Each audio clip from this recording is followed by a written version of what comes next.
जय श्री कृष्ण, जय माता जी की। तो आज आपको मैं गरुड़ पुराण का 5वां अध्याय का श्रवण करवाऊंगा। जी हाँ, बोलिए गजानंद गणपति महाराज की जय, गरुड़ पुराण भगवान की जय। ओम श्री गणेशाय नमः। येन च पापेन यद्यचिन्नं प्रजायते यां यां योनिज गच्छन्ति तन्मे कथय केशव। गरुड़ जी ने कहा कि हे केशव, जिस जिस पाप से जो जो चिन्ह होते हैं, वो जो जो योनियों में जाते हैं, कृपया करके मुझे आप बताइए।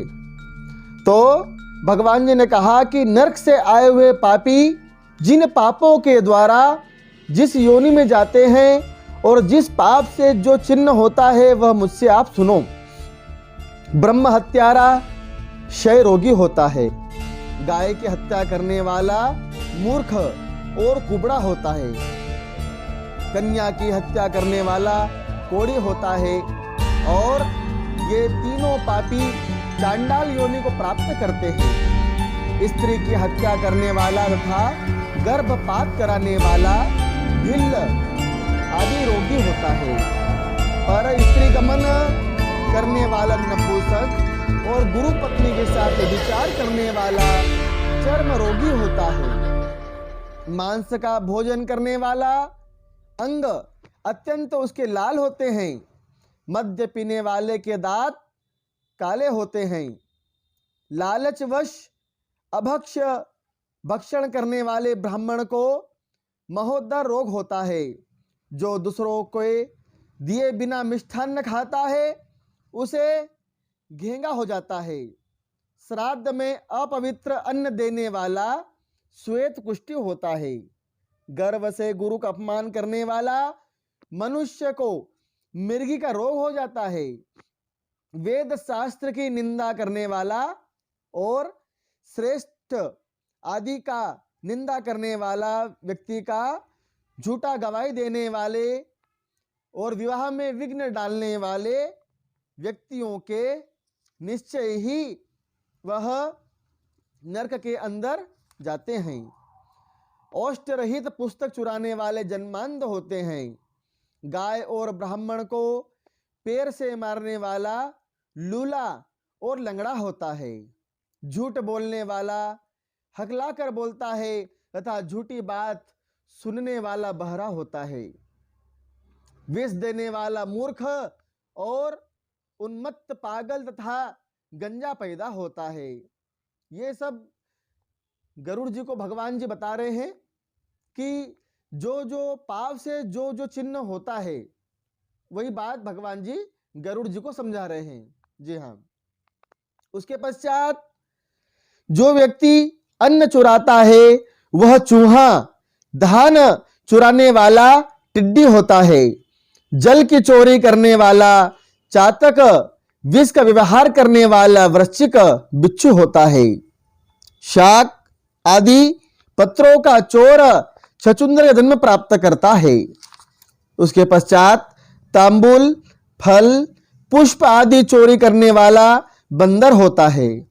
जूता, घास, कपास चुराने वाला भेड़िया योनि में उत्पन्न होता है।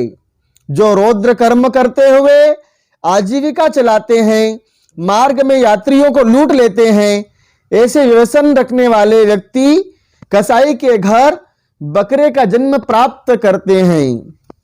विष पीकर मरने वाला पर्वत पर काला नाग होता है, जिसका स्वभाव अमर्यादित है। वह निर्जन वन में हाथी होता है। बलि वैश्वदेव न करने वाले तथा सब कुछ खा लेने वाले ब्राह्मण, क्षत्रिय, वैश्य बिना परीक्षण किए हुए जब कोई भोजन कर लेता है तो वह ब्राह्मण कैसा भी हो वह नीच योनि में जाता है। अब साधु स्वरूप प्रतीत, जो कि यदि साधु है और किसी के घर भी बिना बुलाए भोजन करने चल जाता है, वह बगले का जन्म प्राप्त करता है। गुरु के प्रति अपमान करते हैं जो व्यक्ति गुरु को हूं या तू करके वाद विवाद में जीत लेते हैं, इस प्रकार के व्यक्ति भी नरक के अंदर तो जाते हैं, परंतु वह कुत्ते की योनि में जाते हैं। मित्र द्रोह करने वाला पर्वत का गिद्ध होता है और क्रय में धोखा देने वाला उल्लू होता है। वर्णाश्रम की निंदा करने वाले कपित होते हैं। आशा को तोड़ने वाले और स्नेह को नष्ट करने वाला, स्त्री का परित्याग करने वाला चकोर हो जाता है। माता पिता गुरु से द्वेष करने वाला और बहन और भाई से शत्रुता करने वाला हजारों जन्मों तक गर्भ में या योनि में नष्ट होता रहता है। सास ससुर को अपशब्द कहने वाली स्त्री वह नित्य कलह करने वाली स्त्री, जलों का मतलब जू बन जाती है। वह स्त्री अपने पति का परित्याग करके जो कि अन्य पुरुषों से जो सेवन करती है, वह चमगादड़ या छिपकली का दो मुंह सर्प वाली सर्पिणी हो जाती है। सगोत्र की स्त्री के साथ संबंध बनाकर अपने गोत्र को विनष्ट करने वाला लकड़ बग्घा और सल्लक शाही होकर ऋष योनि में जन्म लेता है। तापसी के साथ व्यभिचार करने वाला कामी पुरुष मरु प्रदेश में पिशाच होता है और अप्राप्त यौवन संबंध करने वाले वन में अजगर होता है। गुरु पत्नी के साथ गमन की इच्छा रखने वाले मनुष्य गिरगिट होते हैं। राजपत्नी के साथ गमन करने वाला ऊंट और मित्र की पत्नी के साथ गमन करने वाला गधा होता है। गुदा गमन करने वाला विष्टा भोगी सुअर तथा शूद्रगामी बैल होता है। जो महाकामी होता है वह काम लंपट घोड़ा होता है। किसी के मरणा सोच में एकादश भोजन करने वाला कुत्ता होता है। देव द्रव्य भोक्ता देवलोक ब्राह्मण मुर्गे की योनि में प्राप्त करता है। जो ब्राह्मण धन द्रव्यार्जन लिए देवता की पूजा करते हैं वह देवलोक कहलाते हैं। वह देव कार्य पितृ कार्य के लिए निंदनीय है। महापाप तक प्राप्त अत्यंत घोर एवं दारुण नरकों का भोग प्राप्त करके महापात की कर्म से क्षय होने पर पुनः मृत्यु लोक में जन्म लेते हैं। ब्रह्म हत्यारा गधा ऊंट और महिषी की योनि प्राप्त करता है तथा सुरापान करने वाले भेड़िया कुत्ता एवं सियार की योनि में जाते हैं। स्वर्ण चुराने वाला कृमि कीट तथा पतंग की योनि को प्राप्त करता है। गुरु पत्नी के साथ गमन करने वाला क्रमशः तृण गुल्म तथा लता होता है। पर स्त्री का हरण करने वाला धरोहर हरण करने वाला ब्राह्मण के धन का अपहरण करने वाला ब्रह्म राक्षस होता है। ब्राह्मण का धन कपट स्नेह से खाने वाला 7 पीढ़ियों तक विनाश कर देता है। बंधुओं, जो व्यक्ति ब्राह्मण का धन कपट करके खा जाए, है ना, उसके साथ अभद्र व्यवहार करके और उससे जब वह किसी प्रकार से चुरा कर ले लेता है या कपट करके वह धन को ले लेता है, उसके 7 कुलों को जो है तो वह नष्ट कर देता है। महाराज, लोहे और पत्थर के चूर्ण विष जहर आदि व्यक्ति खा सकता है, उसको पचा सकता है, परंतु ब्राह्मण से खाया हुआ धन कभी भी नहीं पचता है। जी हाँ, ब्राह्मण के धन से पोषित की गई तथा सेना और वाहन युद्ध काल में बालू से बने बांध के समान नष्ट भ्रष्ट हो जाते हैं। देव द्रव्य का उपभोग करने से अथवा ब्रह्ममस हरण करने या ब्राह्मण का अतिक्रमण करने से कुल पतित हो जाता है। अपने आश्रित वेद शास्त्र परायण ब्राह्मण को छोड़कर अन्य ब्राह्मण को दान देना अतिक्रमण कहलाता है। वेद आदि को ज्ञान से रहित ब्राह्मण को छोड़ना अतिक्रमण नहीं कहलाता, क्योंकि जलती हुई आग को छोड़कर भस्म में आहुति नहीं दी जाती है। हे गरुड़, ब्राह्मण का अतिक्रमण करने वाला व्यक्ति नरक को भोगकर क्रमशः जन्मांध से दरिद्र होता है। वह कभी दाता नहीं बन सकता, इसलिए कभी भी अपात्र को दान नहीं करना चाहिए और सुपात्र को दान करना चाहिए, है ना। अपात्र को दान करने से क्या होता है, नरक में जाते हैं, और सुपात्र को दान करने से क्या होता है, स्वर्ग में जाते हैं। इसलिए सुपात्र को दान करना चाहिए, है ना। सुपात्र को दान करने से हमारे पितरों को भी प्राप्त होता है, हमारे देवताओं को भी प्राप्त होता है बंधुओं। इसलिए सुपात्र को दान करना चाहिए। सुपात्र किसको कहते हैं? अब ये आपके मन में कुछ आ रहा होगा कि सुपात्र किसको कहते हैं और अपात्र किसको कहते हैं। तो सुपात्र उसको कहते हैं जो भले ही पास में रहे या दूर रहे, लेकिन हमारे दिए हुए दान का सही उपयोग करता हो, उसको हम सुपात्र कहते हैं। और अपात्र किसको कहते हैं? जो हम जिसको अब दान करते हैं, जिस ब्राह्मण को, साधु को, संत को, और हमारे दिए गए दान को यदि वह दूसरे काम में उपयोग ले लेता है, जैसे मदिरा पान करना, मांस भक्षण करना, जुआ खेलना, सट्टा खेलना, तो इस प्रकार वो हो गया अपात्र। तो उससे दिया हुआ आपको नरक में ले जाएगा। जी हाँ, आपको नरक में ले जाएगा। अब आप यदि आपके मन में ऐसा सोच रहे हैं कि हमें क्या पता कि वो अपात्र है या सुपात्र है, हमने तो दान कर दिया, हमारे मन के तो हमने जो है तो सुन ली है, या मन में संतुष्टि कर ली है कि भाई हमें तो अच्छा लगा, है ना, हमारे हृदय को अच्छा लगा कि चलो हमने किसी को एक मुट्ठी चावल दे दिया या हमने किसी को 10 रुपए दे दिए हैं, तो हमें क्या पता कि वो अपात्र है कि सुपात्र। तो बंधुओं, आप एक बात जरा ध्यान सुनिएगा कि जब हम किसी को भी दान करते हैं तो उसके माथे पे लिखा हुआ नहीं रहता कि वो अपात्र है या सुपात्र है। जी हाँ, तो भगवान कहते हैं गरुड़ जी को कि जब किसी व्यक्ति को जब हम दान करते हैं, चाहे 1 रुपया दो या 100 रुपये दो, भले उसको 1 मुट्ठी अपन गेहूं दो कि 1 कुंटल गेहूं दो, परंतु दान करते समय श्री कृष्ण अर्पण, है ना, श्री कृष्ण अर्पण ऐसा बोलकर दान करना चाहिए। यह भगवान का मंत्र है, गुप्त मंत्र है, श्री कृष्ण अर्पण महामंत्र है। तो यह बोलकर यदि हम दान करते हैं तो वो चाहे तो अपात्र हो या सुपात्र हो, उसके बंधन से हम कट जाएंगे। जी हाँ, और हमें उसका पुण्य ही फल प्राप्त होगा। इसलिए श्री कृष्ण अर्पण अवश्य ही बोलना चाहिए और ऐसा बोलकर ही दान आपको करना है।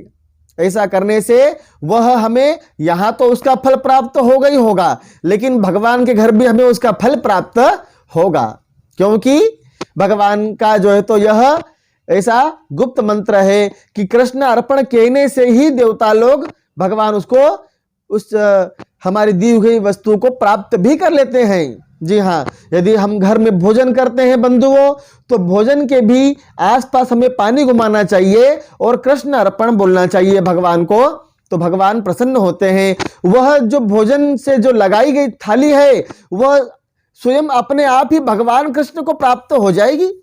जी हाँ, वह भगवान को प्राप्त हो जाएगी। तो उससे हमें वहां पर भी पुण्य फल प्राप्त होता है, यहां पर भी पुण्य फल प्राप्त होता है। वह भोजन की थाली अपने आप ही भगवान श्री कृष्ण जी को वह प्राप्त हो जाएगी। बंधुओं देखो, मैं आपको एक आख्यान सुनाता हूं कि एक बार क्या होता है कि जरा ध्यान सुनिएगा बंधुओं।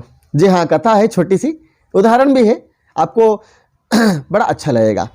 तो एक बार क्या होता है कि पार्वती माता जी ने, जी हाँ, पार्वती माता जी ने शंकर भगवान से कहा कि प्रभु, हे नाथ, हे महेश, बहुत दिन हो गए हैं, भगवान जी को, श्री कृष्ण भगवान को भोजन के लिए बुलाएं, काफी समय हो गया है। तो भगवान शंकर जी कहते हैं, अरे गौरा, रहने दो, वह तो उसकी लीला बहुत अलग है, क्योंकि वह जब भजन करता है ना तो किसी के लिए रहने नहीं देता है वो, है ना। क्या कहते हैं भगवान जी पार्वती माता, गौरा माता को, कि जब वो भोजन करते हैं ना तो किसी के लिए रहने नहीं देता है, सारा भोजन वह खा जाता है, हमारे लिए रहेगा भी नहीं, है ना।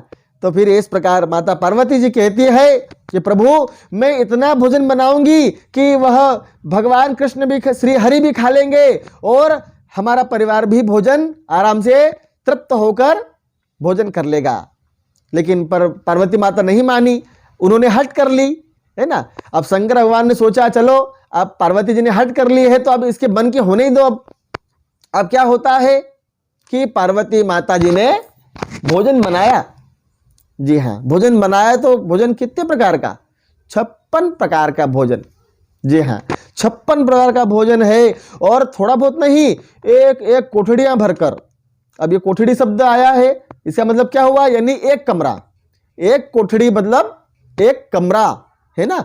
वैसे ही 56 कोठड़ियां, 56 कोठड़ियां मतलब 56 कमरे। इतना भोजन एक कमरे में देखे तो जलेबी है, दूसरे कोठड़ी में जाकर देखे तो वहां पर गुलाब जामुन है, तीसरे कमरे में जाकर देखे तो वहां पर मालपुए हैं, चौथे कमरे में जाकर देखे तो वहां पर आलू बड़े हैं, पांचवें कमरे में जाकर देखे तो खम्मण है, रसमलाई है, पोहे हैं, कचौरी है, दही बड़ा है। ये सारी जो है तो 56 प्रकार की वस्तुएं, 56 प्रकार के भोजन, खाद्य, यह सब माता पार्वती ने अपने हाथों से बनाया। जी हाँ, फिर क्या हुआ कि भगवान जी आए तो भगवान जी को फिर जो है तो लोटा गिलास थाली लगा दी, है ना। अब लोटा गिलास थाली लगाकर पार्वती माता ने अच्छी बड़ी थाली ली। अब उस थाली के अंदर सब थोड़ा थोड़ा सामान पूरा वो रख के ले आई। पार्वती माता ने कहा प्रभु भोजन करो, तो भगवान प्रारंभ करते हैं भोजन खाना। तो इस प्रकार से उनकी इतनी स्पीड थी भोजन करने की कि वह रोटी लेने जाए घर के अंदर तो इधर सब्जी खत्म। जी हाँ, सब्जी लेने जाए तो गुलाब जामुन खत्म, गुलाब जामुन लेने जाए तो जलेबी खत्म, जलेबी लेने जाए तो खम्मण खत्म। ये सब जो है तो पसीने ताप हो गई माता पार्वती लाला के न सारा सामान, और भगवान कृष्ण का तो पेट भरने कोई नाम नहीं, भगवान खाई जाए, है ना। पार्वती माता परेशान हो गई कि आखिर अब मैं क्या करूं। भगवान शंकर जी बैठे हुए थे, भगवान शंकर जी और मजा ले रहे थे पार्वती माता की, और बुलाओ खाने के लिए इसको, और बुलाओ, मैंने तो कहा था, बाकी आपकी बात समझ में नहीं आई आपको।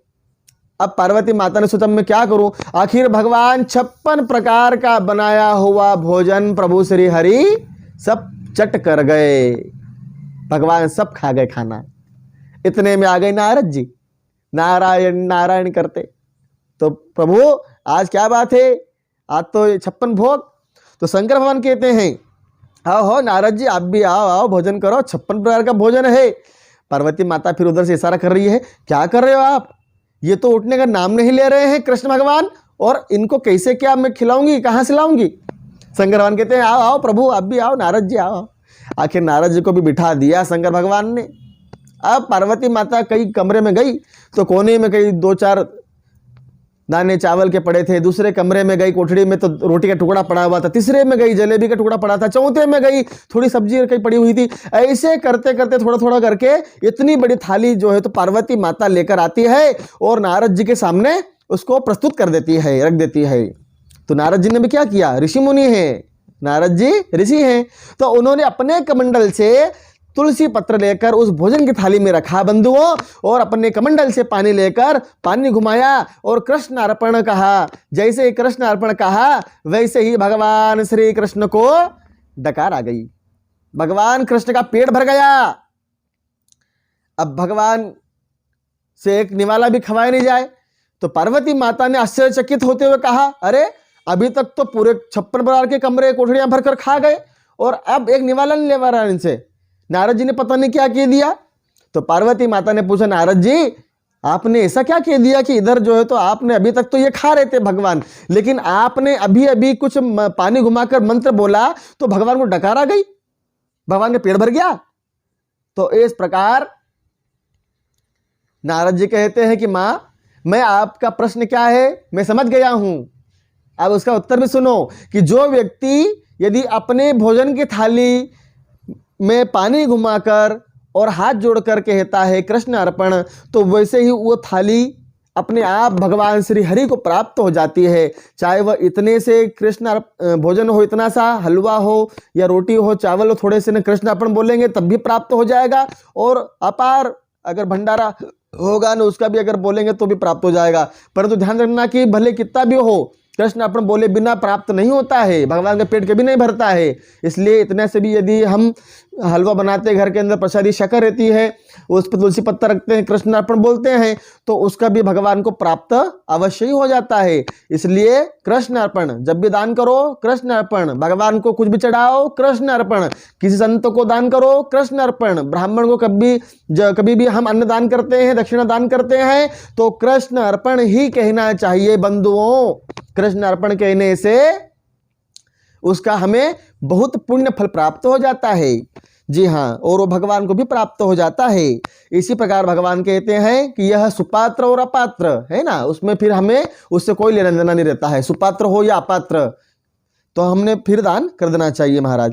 उसके पश्चात इसी प्रकार से अब भगवान कहते हैं कि मनुष्य को दान धर्म आदि करते रहना चाहिए, उससे दरिद्री पैदा नहीं होते हैं। वह यदि दूसरा जन्म जब जन्म होता है, भगवान जन्म देते हैं धरती पर, तो दरिद्री का रूप नहीं देते हैं, दरिद्र का जन्म योनि नहीं देते हैं बंधुओं। इसलिए हमेशा दान पुण्य करना चाहिए। दान करने से बढ़ता है ना कि घटता है। दान करते रहना चाहिए व्यक्ति ने। दान करने से मोक्ष की चाबी है, दान करने से मोक्ष की चाबी प्राप्त हो जाती है। और जिसको इसी प्रकार से हम दान पुण्य करते हुए हमारे आत्मा का उद्धार हम स्वयं हम कर सकते हैं।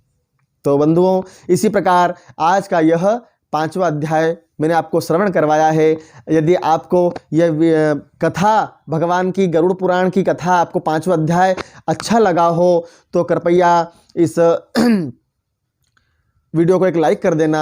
जी हाँ, और चैनल को हमारे सब्सक्राइब कर देना और बेल आइकन ऑल कर देना, ताकि जब भी मैं कोई ऐसी धार्मिक वीडियोस बनाऊं तो आपको, आपके समक्ष वह जल्दी से आपको सबसे पहले प्राप्त हो जाएगी। ठीक है, और आज के लिए अब इतना ही सब कुछ है, और यही हमारी गुरु दक्षिणा होगी। आप इसी प्रकार से अगले वीडियो में हम आपको फिर मिलते हैं। तब तक के लिए जय श्री कृष्ण, जय माता जी की।